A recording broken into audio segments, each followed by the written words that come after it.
Am I the a-hole for breaking up with my girlfriend when her kid called me names and she didn't tell him to knock it off? My ex-girlfriend Heather and I are both teachers. I'm 48, she's 34. We got together when I was 44 and she was 30. I've known her son since he was 11, and I have no biological children, just getting the facts out of the way. I've had a polite relationship with her son for the 4 years I've known him. He's a good kid, and I think he'll be a good man.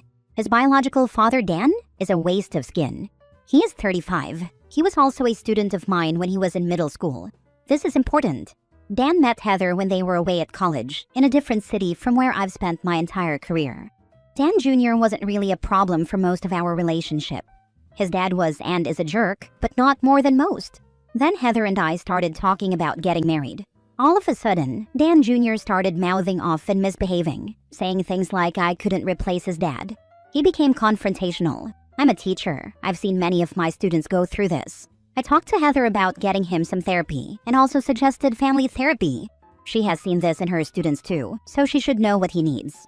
Just after Christmas break, he started calling me a PDF file. That's the kind of thing that could end my career. I talked to Heather about it, but she said he was just working through his emotions. I said I understood that he was angry and confused, but that some words could lead to severe consequences. She refused to see my position. I brought it up in counseling, and she still defended Dan Jr. He said it again in therapy. He said I could have been her teacher when she was in elementary school. While that is technically true, I never met her until she was 30. She was a whole adult with a child. I can't take any chances with my job, so I broke up with her and moved out. She thinks I'm overreacting. Her parents think we just need to slow down and give her kid a chance to catch up. I miss her, but like I said, I can't have that word associated with me, and she couldn't control her kid. Am I being an a-hole? Now for the top comments. Not the a-hole. Emotions aside, both Junior and his mom need to understand the severity and seriousness of that accusation. You're protecting yourself and the career you've built. I wouldn't expect a kid to instinctively understand that words can have severe consequences, but his mom seems unwilling to teach that lesson. You're putting yourself out there, and in marriage you'd be stepping into a father-like role. It seems like she may not be as serious about that responsibility as you are. I also wonder how often Dan Jr. sees his father, and whether he may be putting those ideas and words in his head. It's shocking that his mom is also an educator. He's 15. He knows that accusing someone of being a pedo ain't gonna lead to anything good. Yep, he knows exactly what he's doing at that age. Fine, he won. Hope he's out of the picture. I once dated a single mom with 2 kids, a 3-year-old girl and a 5-year-old boy. They were great kids, but very undisciplined. She would tell the boy to stop messing with merchandise, and that if he didn't stop, he would have to hold my hand. So far so good, right? Limits on misbehavior and consequences. The problem was that she would never follow through. Not only that, but when I took his hand and he tried to pull away, he claimed I was hurting him. He was hurting himself by trying to pull away so he could continue disobeying his mother, but she yelled at me for it. There were similar incidents almost every time the 4 of us went out somewhere. Another time, her little girl ran off toward the street, ignoring her mother's pleas to come back. I had to run and catch her before she reached traffic. Her mother just hugged and kissed her and told her she should listen to mama. No consequences, even with life-threatening behavior. I realized that I would never have any control over my own household if I married her. So after several similar incidents, I broke up with her. I still loved her, but I knew we could never make a happy home together. Sometimes love is not enough, not the a-hole. Very similar situation with me too. She wanted me to help parent her son, as we had discussed in depth before moving in together, and she'd help with my daughter, who didn't need it, as she was well raised. Anytime I did what we discussed, she'd buckle, cave, and undermine me.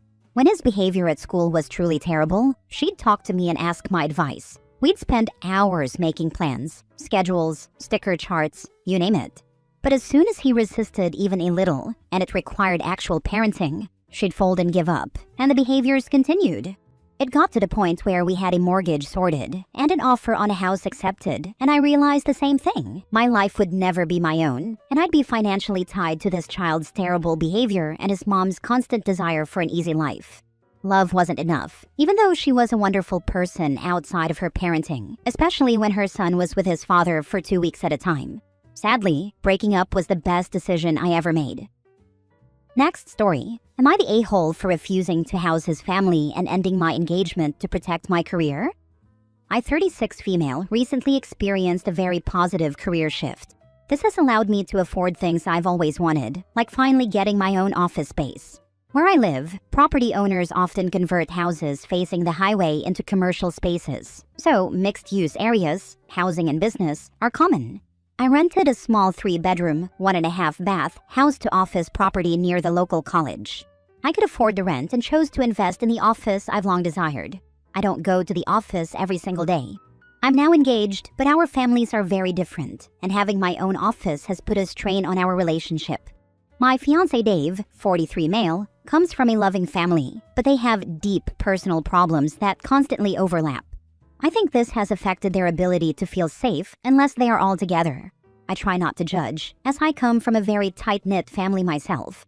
However, I don't have a close relationship with his family, and I'm not invited to most of their events. I decided not to take it personally, as I felt that trying to force a closer bond might damage my relationship with Dave. I was also hesitant to let them get too close, because I noticed that both his mother and sister tend to snap and act rudely. His youngest brother has been very nice to me and my kids, but his second youngest is a bit snobby. Not because of social standing, but because he is a band leader who acts as if people who don't know music don't exist. I figured avoiding over-familiarity would help us maintain a distant but respectful relationship. Fast forward to our engagement. Dave changed jobs to be closer to me so we could see each other after his office hours. My office has become a happy place for me and my kids on some weekends. I use one room as my actual office and another for files. The third is a conference room that I never use for business. Instead, that is where we sleep. Sometimes, when my kids are invited to stay at my sister's, I choose to stay at the office. I'm grateful for it because it's safe, and I don't have to drive all the way home. I hate to put it this way, but his family situation became gross and messy a few weeks before our engagement, and it worsened after the proposal. For background, my future father-in-law and mother-in-law are no longer together. They broke up the year Dave's daughter was born. She is now 15. At the time, only Dave and his sister were adults. The younger brothers were teenagers.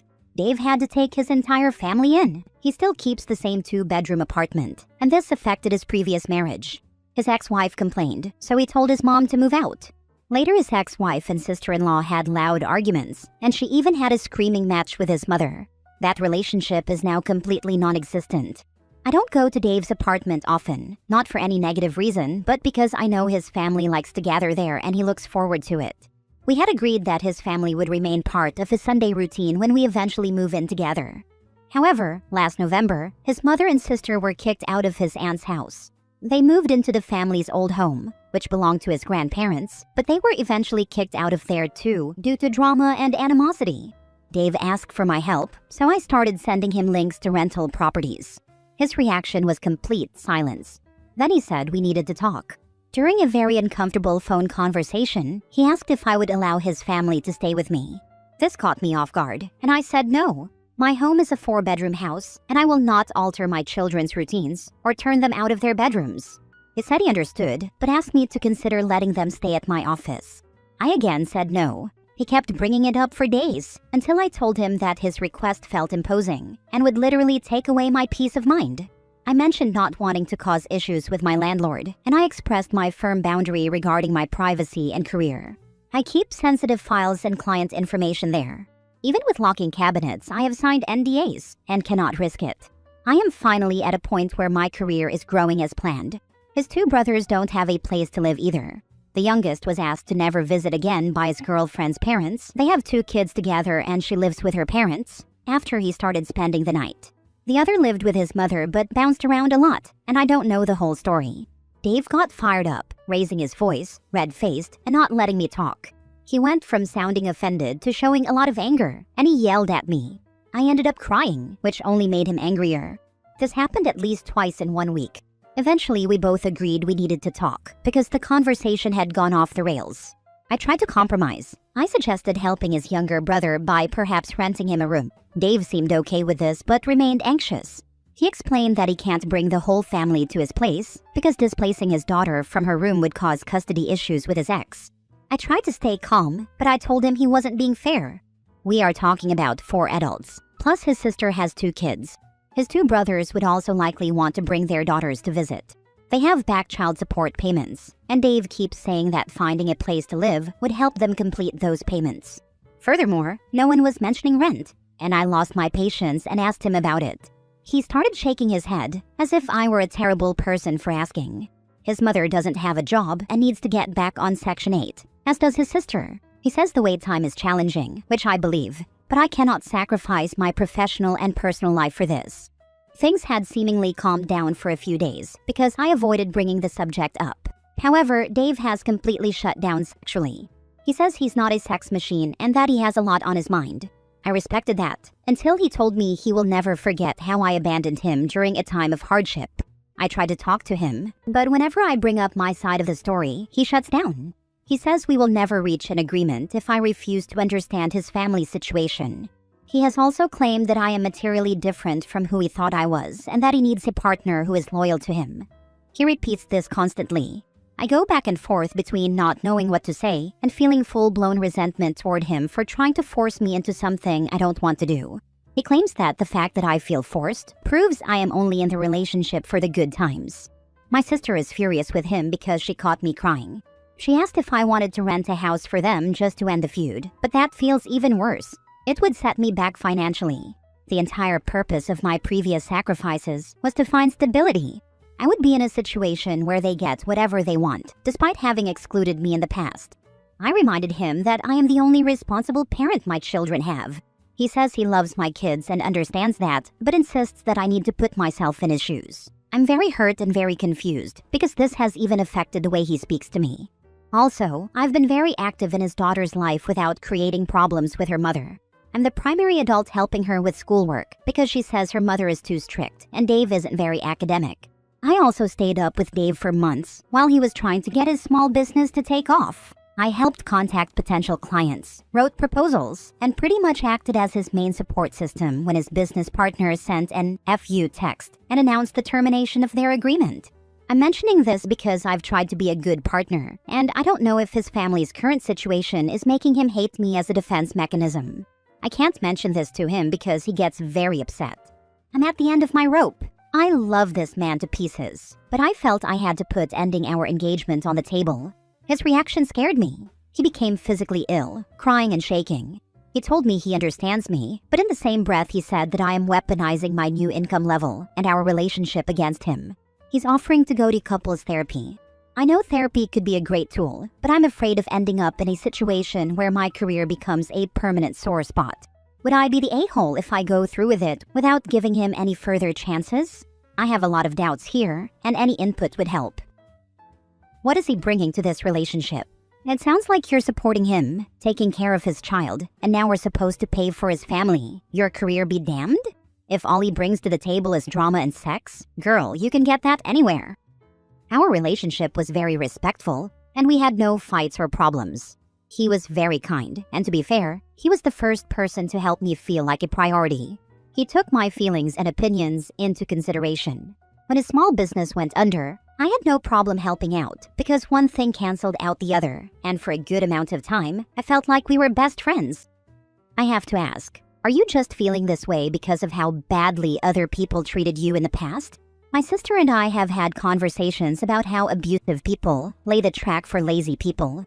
If you came from relationships where someone put their hands on you, of course you're going to think the next person shuts the sun, moon, and stars, just because they're not knocking your head in between the washer and dryer. He sounds terrible. Pushing you to house even one person who's not your responsibility is bad enough, but all the extra people is just insane. My best friend has been saying this. Also, I felt we were truly made for each other, not just because he didn't act like my ex, but because he actually took the time to get to know me. My ex was very snobby, and he clearly acted like a gold digger. I caught him cheating with someone who gave him access to money and status. Dave and I shared a similar upbringing, and I valued his intention of building his own wealth. At that time, I thought we could build something, and I really felt that we could be equals. Now fast forward, and not only is his family a huge factor in my decision, but he hasn't acted truly happy about anything happening for me since I insisted on housing boundaries.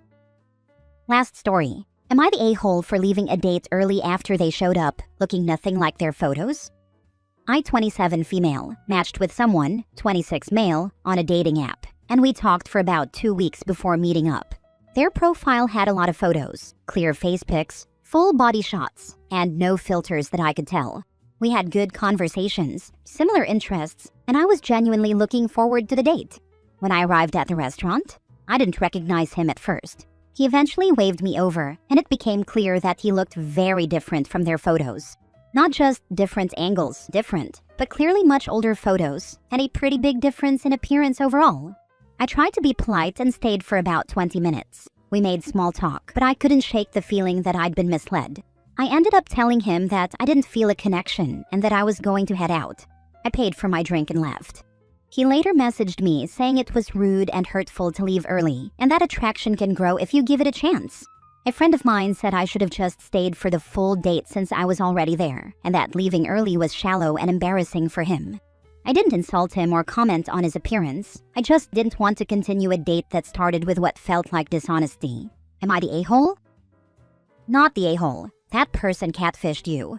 His message is essentially admitting that his intention was to lead you on with a false idea of what he looked like, hoping that if you appreciated his personality enough, you would grow to be attracted to him physically as well.